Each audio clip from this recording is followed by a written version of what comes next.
আসসালামু আলাইকুম। আমি আবারও চলে আসলাম আপনাদের মাঝে আরও একটি রেসিপি নিয়ে। আজ আমি নিয়ে আসলাম আপনাদের মাঝে ল্যাংচা মিষ্টি রেসিপি। এই মিষ্টিটা একদম পারফেক্টভাবে তৈরি করতে হলে অবশ্যই বন্ধুরা আমার ফুল ভিডিওটা ওয়াচ করবেন। ভিডিও টেনে টেনে ওয়াচ করলে কিন্তু অনেক কিছু বুঝতে পারবেন না। আজকের এই রেসিপিটা আপনারা পারফেক্টভাবে তৈরি করতে পারবেন বাসায় যদি ফুল ভিডিওটা আপনারা ওয়াচ করেন। ভিডিও টেনে টেনে ওয়াচ করলে অনেক সময় অনেক কিছু দেখা যায় না, তার জন্য কিন্তু আপনাদের রেসিপিটা পারফেক্ট হয় না। অনেক সময় রেসিপি তৈরি করতে গিয়ে আপনারা ব্যর্থ হন। আশা করি আজকের ভিডিওটা আপনারা ফুল ওয়াচ করবেন আর অবশ্যই আপনাদের রেসিপিটাও ভালো হবে। তাহলে বন্ধুরা চলেন চলে যাই মূল রেসিপিতে। এই তো এখানে আমি নিয়ে নিয়েছি একটি মিক্সিং বোল। তার মধ্যে দিয়ে দিচ্ছি 2টা ডিম। এখানে আমি হাঁসের ডিম ইউজ করেছি। আপনাদের ডিমটা যদি ফ্রিজে থাকে অবশ্যই ফ্রিজ থেকে 1 থেকে 1.5 ঘন্টা আগে বের করে রাখবেন। তারপর আমি এখানে অ্যাড করে দিচ্ছি চিনি। এখানে আমি 3 থেকে 4 চামচের মতো চিনি ইউজ করব। তারপরে আমি চিনি আর ডিমটাকে ভালো করে মিক্সড করে নেব। চিনিটা যতক্ষণ পর্যন্ত গলবে না ততক্ষণ পর্যন্ত কিন্তু ডিমটাকে বিট করে নিতে হবে। অবশ্যই ভালো করে বিট করতে হবে। এই তো দেখুন আমার ডিমটা কিন্তু বিট করা হয়ে গিয়েছে।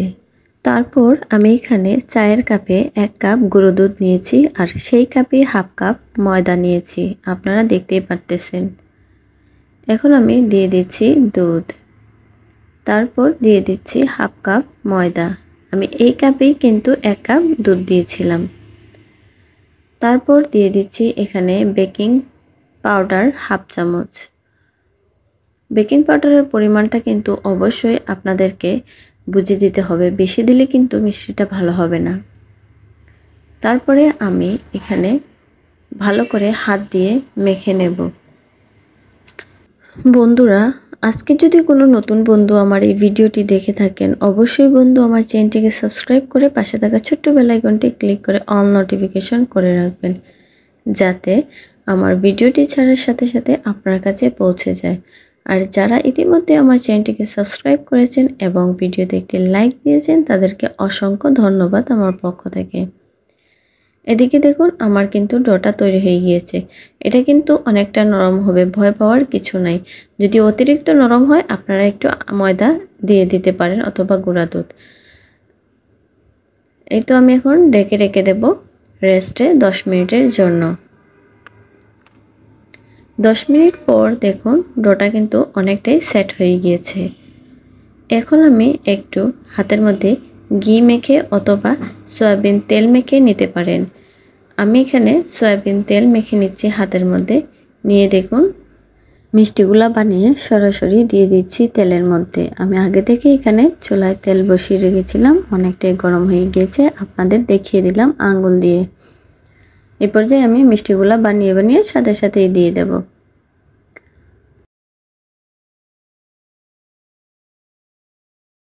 দেখুন এগুলাকে আমি ভেজে নেব। এই পর্যায়ে কিন্তু চুলার আঁচটা কিন্তু একদম কম থাকতে হবে, না হলে কিন্তু মিষ্টিগুলো উপরে পড়ে যাবে, ভিতর থেকে কিন্তু ফুলবে না। এই তো দেখুন দিয়ে দিচ্ছি। সবগুলা মিষ্টি দেওয়া হয়ে গেলে আপনি আপনি দেখতেই পারতেছেন উপরের দিকে উঠে গিয়েছে। এই তো নেড়ে ছেড়ে এখন ভেজে নেব। আজকে আমার এই ভিডিওটি আপনারা কোথায় থেকে দেখতেছেন অবশ্যই বন্ধুরা কমেন্ট করবেন। এই তো এদিকে দেখুন আমার মিষ্টিগুলা কিন্তু ভাজা হয়ে গিয়েছে। আমি একটু কড়া করে ভেজে নিয়েছি, যেহেতু এটা ল্যাংচা মিষ্টি হবে তার জন্য একটু কালারটা ভালো আসতে হবে। এই তো সবগুলা নামিয়ে রেখে দিলাম একপাশে। এইদিকে আমি এখন চলে যাব শিরা তৈরি করতে। মিষ্টি শিরাটা তৈরি করার জন্য এখানে আমি দিয়ে দিয়েছি দেখুন 2 কাপ পানি আর সাথে দিয়ে দিয়েছি 1 কাপ চিনি আর দিয়ে দিলাম 2টো দারচিনি। দিয়ে ভালো করে নেড়েচেড়ে দিচ্ছি চিনিটা গলিয়ে। যখন শিরায় বলক চলে আসবে তারপর 2 মিনিট ভালো করে বলক করে নেবেন। তারপর দেখুন আমার শিরাটা কিন্তু মিষ্টিগুলো দেওয়ার জন্য তৈরি হয়ে গিয়েছে। এই পর্যায়ে আমি মিষ্টিগুলো দিয়ে দেব।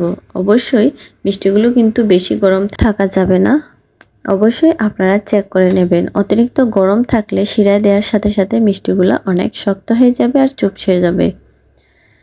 এই তো দেখুন এদিকে আমি মিষ্টিগুলো দিয়ে ঢেকে দিলাম। আমি এখন হাই হিটে 10 মিনিট জাল দিয়ে নেব। এদিকে দেখুন মিষ্টিগুলো কতটা ফুলে উঠেছে দেখতেই পারতেছেন আপনারা। মিষ্টিগুলো কিন্তু আপনি আপনি শিরার মধ্যে উলটপালট খাচ্ছে। এই পর্যায়ে আমি রেখে দেব 10 মিনিট। ঢাকনা কিন্তু খোলা যাবে না, ছিদ্রটা লক করে দিতে হবে। এতে দেখুন 10 মিনিট পর শিরাটা কিন্তু অনেকটাই কমে এসেছে। এই পর্যায়ে দেখুন চুলার আঁচটা আমি বন্ধ করে দিলাম। তারপর ঢাকনার ছিদ্র থেকে কাগজটা সরিয়ে দেব। তারপর রেখে দেব রেস্টে 2 থেকে 3 ঘন্টার জন্য। 2 থেকে 3 ঘন্টা পর দেখুন মাশাআল্লাহ আমার মিষ্টিগুলা। আবারও বলছি বন্ধুরা, আজকের এই রেসিপিটা যদি ভালো লেগে থাকে আপনাদের, অবশ্যই আমার চ্যানেলটিকে সাবস্ক্রাইব করবেন, আমার পাশে থাকবেন। এখানে কিন্তু অনেকগুলা মিষ্টি হয়েছে, প্রায় 1 কেজিরও উপরে। 1 কাপ গুঁড়ো দুধ দিয়ে যদি এতগুলা মিষ্টি হয় বন্ধুরা, তাহলে কেন আর কিনে খাবেন বলেন তো? অবশ্যই আপনারা বাসায় ট্রাই করবেন। পারফেক্ট রেসিপিটা হওয়ার জন্য এই ভিডিওটা আপনাদের জন্য যথেষ্ট। তাহলে বন্ধুরা দেখুন মিষ্টিটা আমি কেটে দেখাচ্ছি। দেখুন কতটা সফট হয়েছে আর কতটা নরম। আপনারা কাটার দেখেই বুঝতে পারতেছেন যে মিষ্টিটা কতটাই নরম। তাহলে বন্ধুরা আজকের মতো এখানেই আমি বিদায় নিচ্ছি। আবারও বলছি বিদায় নেওয়ার আগে, যদি বন্ধুরা এই ভিডিওটি ভালো লেগে থাকে অবশ্যই একটি লাইক আর একটি কমেন্ট করে যাবেন। তাহলে সবাই ভালো থাকবেন, সুস্থ থাকবেন। আল্লাহ হাফেজ।